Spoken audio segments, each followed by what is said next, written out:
চিত্রনায়িকা পরিমণি হঠাৎ করেই দেখা দিলেন আদালত প্রাঙ্গণে। চারপাশ জুড়ে উৎসুক মানুষের ভিড়। তার প্রতি মানুষের ভালোবাসায় আবেগ আপ্লুত হয়ে ফেসবুকে লিখলেন, এক জীবনে অনেক, আর কি চাওয়ার থাকে। এবার কেন আদালতে যেতে হলো জনপ্রিয় এই নায়িকাকে?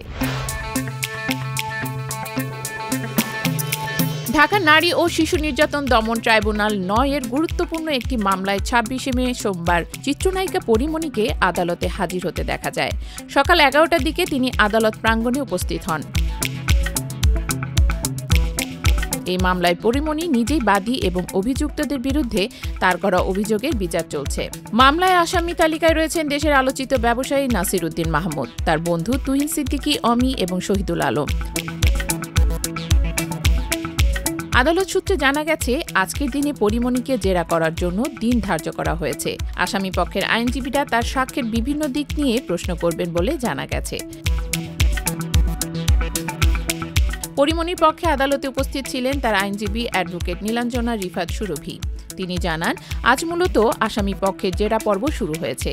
পরিমণি আদালতে উপস্থিত হয়ে তার জবানবন্দির পেছনে দাঁড়িয়ে আইনি লড়াই চালিয়ে যাচ্ছেন।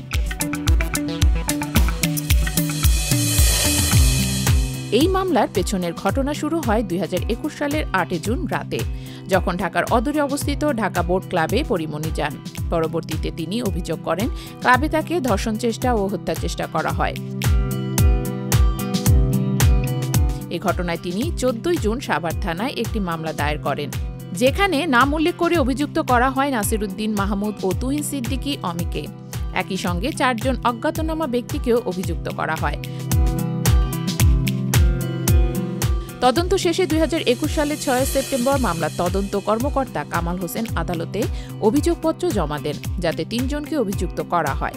এরপর ২০২২ সালের ১৮ মে আদালতে তাদের বিরুদ্ধে আনুষ্ঠানিকভাবে অভিযোগ গঠনের মাধ্যমে বিচার শুরুর আদেশ দেন। ২০২২ সালের ২৯শে নভেম্বর পরিমণির সাক্ষ্য গ্রহণ শুরু হয়। তবে গত বছরের ২৪শে জুলাই আদালতে জবানবন্দি দিতে কিছুটা দ্বিধা প্রকাশ করেন তিনি। এরপর তার আইনজীবীর আবেদনক্রমে আদালত ক্যামেরা ট্রায়ালের মাধ্যমে সাক্ষ্য গ্রহণের অনুমতি দেন। গত বছরের ২২শে সেপ্টেম্বর পরিমণির জবানবন্দি গ্রহণ সম্পূর্ণ হয়। এখন আদালতে চলছে সাক্ষীদের জেরা পর্ব, যেখানে বাদীপক্ষ ও আসামি পক্ষ মুখোমুখি হচ্ছে।